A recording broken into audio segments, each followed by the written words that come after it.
शांति।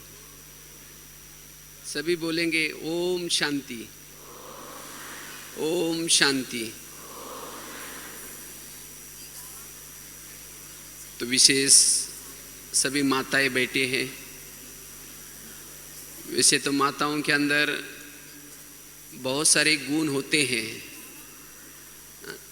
और माताओं के अंदर सहन शक्ति का गुण होता है, लेकिन कभी कभी सहन शक्ति की कमी के कारण जीवन में विभिन्न प्रकार की क्या होते हैं, समस्याएं आ जाते हैं। तो अगर माताओं को शिव शक्ति बनना है, शक्तिशाली बनना है, इसीलिए बाकी और सभी गुणों के साथ साथ एक सहन शक्ति के गुण को धारण करना है, क्योंकि इस गुणों की कमी के कारण मन में व्यर्थ चिंतन बहुत चलता है। क्या करूं, कैसे करूं, ये ऐसा होता है, वैसा होता है, और ये व्यर्थ चिंतन, पर चिंतन शिव शक्ति के बजाय कमजोर बना देता है। इसीलिए हमें सहन शक्ति का गुण, और वैसे तो योगी जीवन में सहन शक्ति बड़ी आवश्यक है। अगर सहन शक्ति की कमी है तो हम आत्मचिंतन, परमात्मा चिंतन, ज्ञान का चिंतन, मनन चिंतन नहीं कर सकते। वैसे तो भाइयों में भी सहन शक्ति की कमी है, लेकिन भाइयों के अंदर अगर सहनशीलता का गुण कम होता है तो क्रोध का रूप धारण करता है, और माताओं के अंदर अगर सहन शक्ति की कमी है तो परचिंतन का रूप धारण करता है। और परचिंतन करने से समय व्यर्थ चला जाता है। अगर हम सहन शक्ति का गुण धारण करते हैं तो सहन शक्ति से हम शांति का गुण, एकाग्रता का गुण, एक रस का गुण, अंतर्मुखता का गुण, इस आध्यात्मिक गुण को धारण कर सकते हैं। अगर हमारे पास सहन शक्ति आई, या आध्यात्मिक गुण आएंगे, और जिससे इस ज्ञान मार्ग में चलना बहुत सरल लगेगा। अगर हमारे पास सहन शक्ति का गुण आता है जिसे हम आत्मा अभिमानी स्थिति में सहज टिक सकते हैं, सहन शक्ति का गुण अगर आएगा तब हम मनन चिंतन, विचार सागर मंथन बहुत अच्छा कर सकते हैं। और जो सहनशील है कोई भी परिस्थिति में वो अचल अडोल रह सकता है। आज का वरदान था ना, कारणों का क्या करो, निवारण।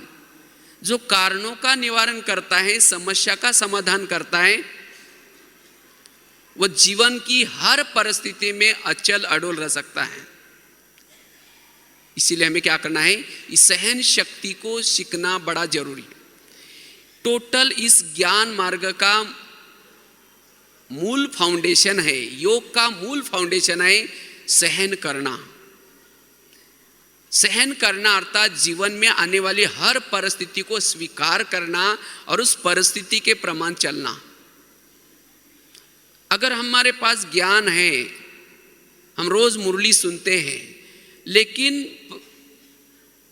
अगर कोई बातों को हम सहन नहीं करते तो फिर एकाग्रता का अनुभव नहीं कर पाएंगे और उस ज्ञान को जीवन में अप्लाई नहीं कर पाएंगे। इसीलिए हमें क्या करना है, इस एक गुण को डेवलप करना है। तो इस सहन शक्ति का गुण हमारे जीवन में डेवलप हो जाए, उसके लिए क्या करें? पहली बात है, हम अपने दृष्टिकोण को और दृष्टि को परिवर्तन करें। हमें कोई परिस्थिति या कोई बातें सहन नहीं होती, क्यों? क्योंकि हमारा दृष्टिकोण निगेटिव है। जिसका दृष्टिकोण निगेटिव है, चाहे परिस्थिति के प्रति, चाहे व्यक्ति के प्रति, उसको सहन नहीं होगा। और जिसको सहन नहीं होता वो फिर क्यों हुआ, कैसे हुआ, ऐसे कैसे हुआ, इसने क्यों कहा, उसका चिंतन करता है। वास्तव में परिस्थितियां कुछ नहीं है, परिस्थिति हमारा निगेटिव दृष्टिकोण है। मैंने कहीं एक बहुत सुंदर एक घटना सुनी थी। कहीं एक माता जी थी, तो उसके ही पड़ोस में एक दूसरी माताजी का घर था और उसके घर से, उस माताजी के घर से वो पड़ोसनी का छत दिखाई पड़ता था। लेकिन उस माताजी का उस पड़ोसनी के प्रति बहुत ही ईर्ष्या थी। रोज क्या करते हैं, उसके जो छत पर कपड़े सुखाए होते हैं, उस कपड़े को देख करके कहते हैं, पता नहीं है माताजी, देखो इसको कपड़े धुलाने करने की भी अक्ल नहीं है, कितने मैले कपड़े हैं, कितने गंदे गंदे कपड़े सुखाती है। तो रोज ये क्या करते हैं, अपने पति को सुनाते हैं। तो पति को सुनाते हैं। तो एक दिन क्या हुआ, जब उसने कपड़े उसके देखे तो बहुत अच्छा साफ कपड़े दिखाई पड़े। तो पति को कहते, पता नहीं आज इन्होंने कौन सा सर्फ यूज किया, कौन सा साबुन यूज किया, पता नहीं आज कपड़े कितने साफ स्वच्छ हैं। तो पति ने धीरे से कहा, आज मैंने अपने घर के खिड़कियों को साफ किया है।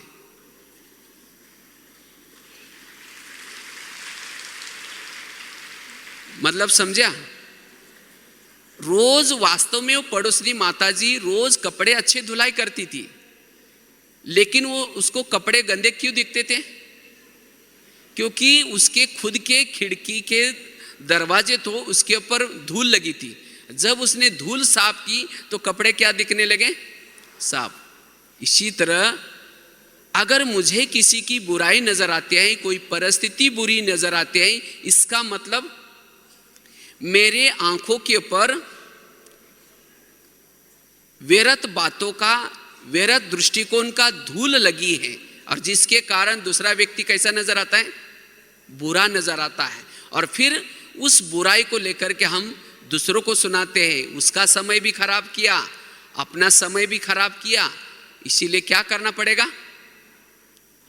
अपने दृष्टिकोण को साफ करना पड़ेगा। अपना दृष्टिकोण हर व्यक्ति के प्रति स्वच्छ बनाने की आवश्यकता है। तो जिसने दृष्टिकोण को स्वच्छ बनाया, हर व्यक्ति के प्रति अपने दृष्टि को स्वच्छ बनाया, उसके जीवन में हर परिस्थिति को सहन करने की ताकत आ सकती है।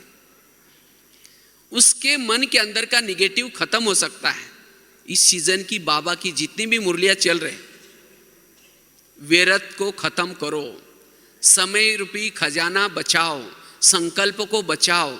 लेकिन आज हमारे संकल्प व्यर्थ जाते हैं, समय व्यर्थ जाता है। उसका कारण है हमारा दृष्टिकोण नेगेटिव। तो नेगेटिव दृष्टिकोण को पॉजिटिव बनाने की बड़ी आवश्यकता है। तब जाकर के हमारे अंदर हर परिस्थिति को सहन करने की शक्ति आ सकती है। दूसरी बात है, अगर हम सहन करने का हमारे जीवन में गुण डेवलप हो जाए, हर परिस्थिति को हम सहन करें, उसके लिए क्या करना है? उसके लिए कर्मों की गुह्य गति को बुद्धि में याद रखना है। हमारे जीवन में जो परिस्थिति आती है, जो बातें आती हैं, ये हमारे ही अनेक जन्मों में किए हुए कर्मों का फल होता है। हम जो आपस में एक दूसरे के संपर्क में आते हैं, किस आधार से आते हैं? हमारे पिछले जन्मों के कर्मों के आधार से। कोई किसी का पति बन रहा है, कोई किसी का बच्चा बन रहा है, कोई किसी की सास बन रहे। और जब वो पिछले जन्मों के कर्मों के हिसाब को चुकता करना चाहते हैं, कोई परेशान करेगा, कोई तंग करेगा, कोई चुगली करेगा, और जब ये घटना हमारे सामने आते हैं, तब हम सोचते हैं ये ऐसा क्यों करता है, इसने ऐसा क्यों किया, ये मेरे साथ ही ऐसा क्यों करता है। और इससे ये बातें हमें सहन नहीं होती। और जब सहन नहीं होती तो मन में बहुत सारे विचारों के तूफान चलते हैं। फिर ऐसी आत्मा क्या करेगी? ना आत्मचिंतन कर सकते हैं, ना योग लगा सकते हैं। योग में माया आते हैं, मैंने कोई राक्षस आकर के नहीं लाता। योग की माया क्या है? सारा दिन किसी ने कुछ बोला, कुछ कहा, कुछ इंसल्ट किया, वही बातें योग में बैठेंगे तो याद आएगी, तो योग की एकाग्रता भंग हो गई। इसीलिए हमें क्या करना है? इस कर्मों के गुह्य गति को बुद्धि में रखना है। जो भी मेरे सामने परिस्थिति आ रहे हैं, ये मेरे ही कोई कर्मों का फल है। इसीलिए मुझे क्या करना है? उसको सहन करना है, उसका सामना करना है, उसके बारे में सोचना नहीं। तब जाकर के सहन शक्ति का गुण डेवलप होगा। तीसरी बात है, अगर हमारे पास सहन शक्ति आए परिस्थिति के विचार ना चले, उसके लिए क्या करना है, मेरे को तेरे में बदलना है। बाबा ने कहा ना पिछले मुरली में, मेरे को क्या करो, तेरे में। आज कोई भी परिस्थिति आते हैं, परिस्थिति बड़ी क्यों लगती है, हम उसके बारे में सोचते हैं, ये क्यों हुआ, कैसे हुआ। अगर मन से सोचेंगे नहीं तो परिस्थिति खत्म हो जाएगी।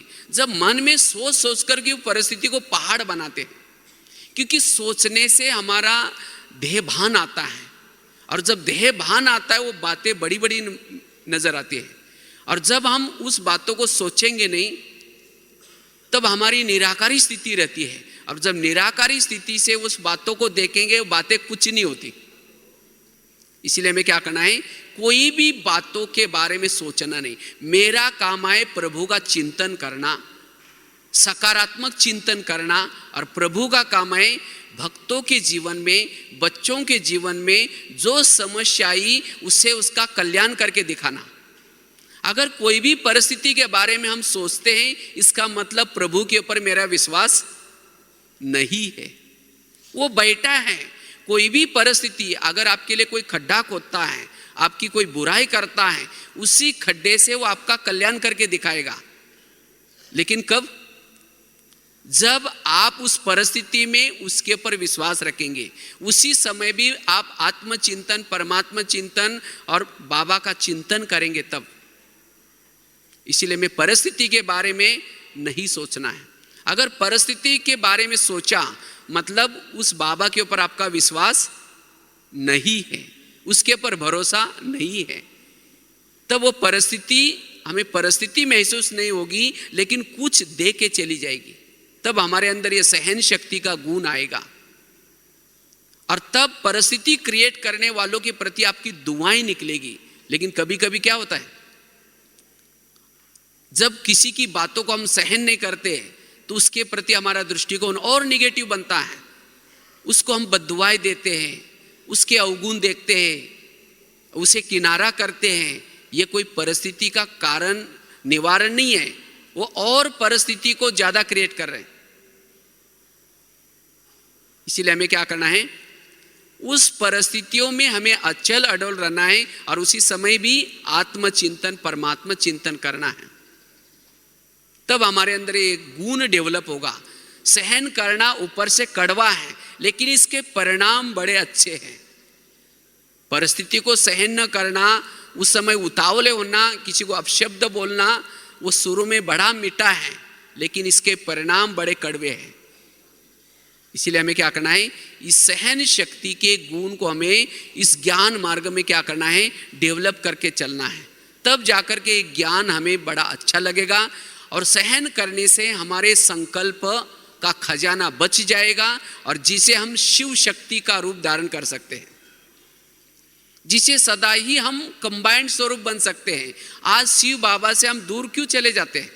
जब परिस्थिति के बारे में सोचते हैं, बातों के बारे में सोचते हैं, तो कंबाइंड के बजाय अलग हो जाते हैं, और जब अलग हो जाते हैं तो माया फिर और हमारे पर वार करते हैं। तो इसीलिए अगर माताओं को शिव शक्ति बनना है सबको शिव शक्ति, तो शिव शक्ति बनना है तो हमें इस जन्म में, एक छोटे से जीवन में अगर थोड़ा सा सहन करेंगे, उसकी प्राप्तियां बहुत सारी ज्यादा है। कई सोचते हैं हमें सहन करना है कि मुझे ही मरना है, मुझे कब तक सहन करना है, और जितना सहन करेंगे उतना हमारा पद ऊंचा होगा। वास्तव में भाग्यशाली आत्मा वो है जिनके जीवन में समस्या और विघ्न ज्यादा आते हैं। इसीलिए बाबा कहते हैं ना, बांधिली माताओं का योग मेरे से बहुत ज्यादा होता है। क्यों? क्योंकि बांधिली माताओं को जब समस्या आते हैं, परिस्थिति आते हैं, उनको कौन याद आता है? बाबा याद आता है। और जिसको कोई समस्या नहीं आती, कोई तंग नहीं करता, परेशान नहीं करता, उसका योग पति से लगा है। मेरा पति बहुत अच्छा है, कभी तंग नहीं करता। इसीलिए बाबा कहते हैं बच्चे, विघ्नों से कभी भी घबराओ नहीं। विघ्न और परिस्थितियां हमें उपराम बनाती है। इसीलिए हमें मेरे को तेरे में परिवर्तन करके, किसी ने मुझे बोला, मुझे नहीं बोला, बाबा भी तो सुन रहे हैं ना। आज बाबा के अंदर कितनी सहन शक्ति है। तो ऐसे हमें क्या करना है, सहन शक्ति को धारण करना है ताकि शिव शक्ति बन सकते हैं। और सहन करने वाला सहनशाह बन सकता है, बड़ा बन सकता है। और जब ये सहन शक्ति का गुण आएगा तब ये पर चिंतन का जो अवगुण है वो खत्म हो जाएगा। तो जो बातें सहन नहीं हुई, हम पड़ोसी में जाएंगे, हाँ, कहेंगे देखो मेरे पति ने ऐसा बोला वैसा बोला, वो भी कहेगी क्या मुझे भी ऐसा ही बोलता है। तो वो अपनी सुना रहे, वो अपनी सुना रहे, और जिसके कारण संगम युग का समय चला गया, संगम युग के स्वाद चले गए, संकल्प चले गए। और फिर ऐसी कमजोर आत्मा योग में परमधाम में उड़ नहीं सकती। जो सारा दिन जितना संकल्प विकल्प ज्यादा चलाता है, निगेटिव ज्यादा सोचता है, फिर योग में बैठ करके लंबा समय तक हम सोमानों में नहीं रह सकते, एकाग्र नहीं रह सकते। फिर कभी कभी क्या कहेंगे, पता नहीं मेरा मन परमधाम में टिकता ही नहीं, मेरा मन परमधाम में लगता ही नहीं। क्यों नहीं लगता? क्योंकि सारा दिन की छोटी छोटी परिस्थितियों की बातें मुझे सहन नहीं हुई। इसके कारण फिर योग का अच्छा अनुभव नहीं होता। इसलिए अब थोड़ा सा संगम का थोड़ा सा समय है, जो अभी हमारे अनेक जन्मों में जो भी एक दूसरे के साथ जो हिसाब किताब है, वो हिसाब किताब हमें चुक्त करना है। और हिसाब किताब चुक्त करने के बिना कोई भी परमधाम में नहीं जा सकता। इसलिए मैं एक तो पहली बात बताई, अपने दृष्टिकोण को बदलना है। दूसरी बात बताई, सहन करने के लिए हमें निगेटिव बातों को पॉजिटिव में लाना है। जितना निगेटिव बातों को पॉजिटिव में लाएंगे उतना हमारे अंदर सहन शक्ति का गुण डेवलप होगा। लास्ट में एक बात सुना करके पूरा करते हैं, कैसे निगेटिव को पॉजिटिव में लाएं। समझो कोई गाली देता है तो उस गाली को क्या समझो, ये गुलाब का फूल डाल दिया। जो संगम युग में गाली देगा वही आपके ऊपर गुलाब का फूल डालेगा। जो आपका इंसल्ट करेगा, आपका परचिंतन करेगा, वही आपका भगत बन जाएगा। इसलिए इस बातों को सहन करना है। कहते एक महाराष्ट्र में एक संत थे जिनका नाम था संत तुकाराम महाराज।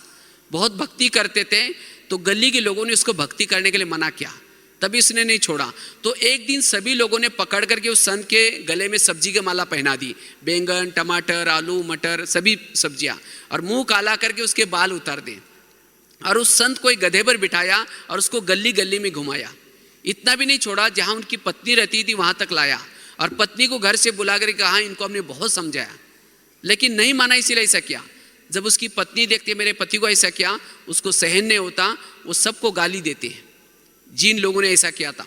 जब गाली देते संत तुकाराम महाराज अपनी सब्जी की माला दिखा करके कहते हैं इनको गाली क्यों दे रहे हैं? ये लोगों ने अपने लिए 8 दिन के लिए सब्जी ला कर दी है। और कहा कि इनको गाली क्यों देते हैं, मैंने बहुत दिनों से अपना गांव नहीं देखा था, ये लोगों ने मुझे गांव गांव का घर घर घुमा के लाया है, इनको गाली मत देना। और कहा कि इनको गाली क्यों दे रहे हैं, मेरे सिर में तो फोड़े हो रहे थे, ये लोगों ने बाल उतर करके हल्दी लगा औषध किया। और कहा इनको गाली क्यों दे रहे हैं, मेरी जब शादी हुई थी उस समय बारात नहीं निकली थी, आज ये लोगों ने पूरी गांव में क्या निकाली, बारात। इसको कहते जीवन जीने की कला। विपरीत परिस्थितियों में भी हमें क्या करना है, पॉजिटिव दृष्टिकोण अपनाना है। तो इसलिए यही समझो कि मुझे तो पति तो बहुत मिले, सतयुग में भी मिला, त्रेता भी में मिला, द्वापर में मिला, लेकिन इस जन्म का जो पति है इसके कारण मेरा कितना बड़ा भाग्य बना है। वो सतयुग का जो पति था उसके सिर पर सोने का मुकुट था, घर में बहुत सारी संपत्ति थी, घर के सामने पुष्पक विमान था, लेकिन उस पति के कारण बाबा मिला। किसके कारण बाबा मिला है? इसी पति के कारण बाबा मिला। सतयुग में भी पड़ोसी थे, त्रेता में भी थे, लेकिन इस पड़ोसी के कारण बाबा मिला। तो इसीलिए इन लोगों के प्रति आपका दृष्टिकोण क्या बन जाए, पॉजिटिव। तब इनके साथ रहना बहुत अच्छा लगेगा और तब जाकर के इनको आप दुआएं दे सकेंगे। लेकिन कभी कभी हमारे अंदर सहन नहीं होता तो क्या करते, उंगली तोड़ के कहेंगे इसका सत्यानाश हो गया। गुस्सा आता है ना, सहन नहीं होता तो गुस्सा आता है, बाथरूम में जाकर के रोएंगे या कई आंखों के आंसू भी बहेंगे, लेकिन नहीं। कोई देवी का मंदिर में मूर्ति होते हैं, उसका हाथ कैसा होता है? वरदानी हाथ होता है, मुस्कुराता चेहरा होता है। उसको जाकर के कोई गाली देंगे तो उस समय वरदानी हाथ के बजाय नीचे होता है, चेहरा पीछे करते हैं। हाँ, उसको गाली देंगे तो भी वरदान देते हैं। तो हम तो चैतन्य में देवीय हैं। तो इसीलिए बाबा कहते हैं जिन्होंने चैतन्य में किसी को दुआएं नहीं दी, उसकी जड़ मूर्ति दुआएं क्या देगी? इसीलिए सदा हमें क्या करना है, कोई रावण की तरह हो तो उसको दुआएं देनी है, पॉजिटिव भाव रखना है। और ये कब हो सकता है? जब हमारे अंदर सहन शक्ति का गुण आ जाए। तो इसलिए वर्तमान समय इस ब्राह्मण जीवन में और खास तो माताओं में ये सहन शक्ति के गुण की बड़ी आवश्यकता है। इसीलिए क्या सीख के जाएंगे यहाँ से? सहन शक्ति का गुण धारण करेंगे। जैसे वरदान में था ना, आपके जीवन की हर परिस्थिति आपको कल्याण की तरफ लेके जाते हैं। आज तक आपके जीवन में जितनी परिस्थिति आई उसे क्या हो गया? आपका कल्याण हुआ ना। कईयों को लगता है ड्रामा कभी रिपीट होना नहीं चाहिए, क्योंकि मेरे बचपन में या मेरे जीवन में ये घटना हुई, वो घटना बहुत बुरी थी। अगर ड्रामा रिपीट हो जाएगा तो वो घटना भी रिपीट होगी।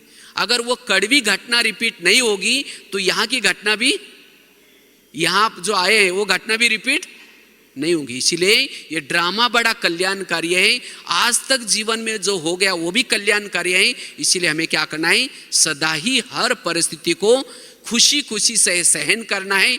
तब हमारा मन शांत रहेगा, संकल्प नहीं चलेंगे। नहीं तो संकल्प चलने से दिमाग गर्म हो जाता है, और दिमाग गर्म होने से शरीर में केमिकल्स उतरते हैं और उससे कई प्रकार की बीमारियां होती हैं। किसी को पेट की बीमारी होती है। क्यों?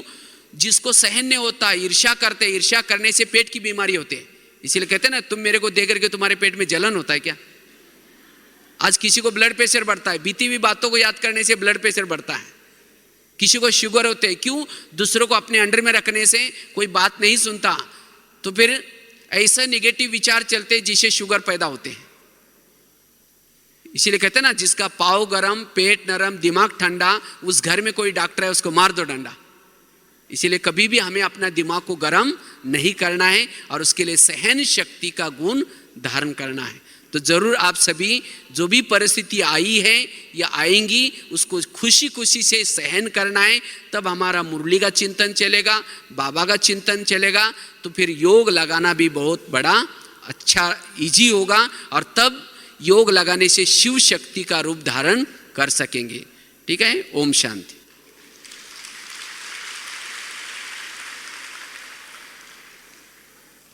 जन जन का कल्याण।